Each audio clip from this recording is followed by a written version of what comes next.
Good morning and welcome to our daily devotional from Pilgrim Congregational Church. I'm Patrick Horn, very glad to have you with us on this Wednesday, November the 16th, 2022. And we are in the Gospel of Luke for the last week this year. So I am looking at Luke chapter 23 this week, Luke 23, 33 through 43, which is the account of Jesus' crucifixion, the account of Jesus on the cross, and the exchange that he has with the criminal who is crucified beside him. This morning, I want us to focus on a particular issue that comes up in the first part of this passage. As I mentioned yesterday, one of the great things about the Gospels is that you are told this story of Jesus from different perspectives, and that these different perspectives are essential to the message itself. That is, knowing that that there's more than one way to look at the gospel message, and there's more than one way that it might affect us. So this morning, I want us to pay very close attention to the three derisive and mocking statements that are made in Luke chapter 23. So this is Luke 23, 35 through 38. And this passage begins, "And the people stood by watching, but the leaders scoffed at him, saying, 'He saved others, let him save himself, if he is the Messiah of God, his chosen one.' The soldiers also mocked him, coming up and offering him sour wine and saying, 'If you are the king of the Jews, save yourself.' There was also an inscription over him, 'This is the King of the Jews.'" Well, in this passage, some of the manuscripts actually say that "This is the King of the Jews" was written in three different languages, in Greek and Latin and Aramaic, which was a spoken and written version of Hebrew in some ways.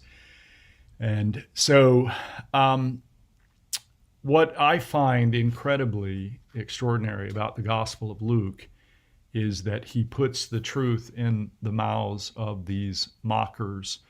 That is, first of all, the leaders, and then the soldiers, and then one of the criminals crucified next to him.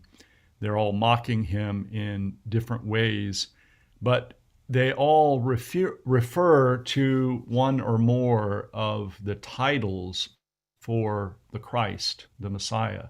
So in this time, there was an expectation that God would send a Messiah to save the nation of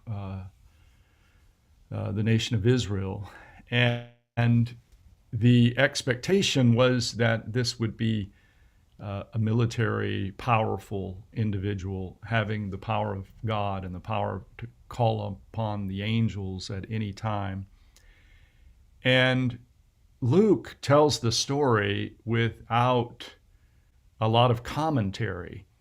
That is, he lets the reader decide, are you able to see the truth of the statement? That is, are you able to see that this is the Messiah of God, the chosen one, the King of the Jews? Are you able to see that Jesus in this story is the King of the Jews?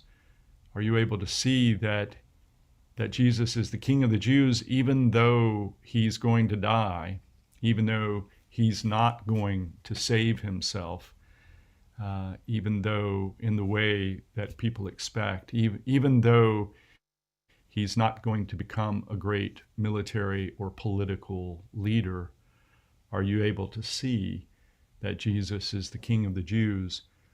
I think the writer of the Gospel of Luke understands the power of this message, and that the power actually is related to our being able to see. that Jesus is the King of the Jews and what it means to respond. One of the criminals was able to see it, as we'll see later in this passage, and the response that he gave may be a good example to us. But it's a powerful message.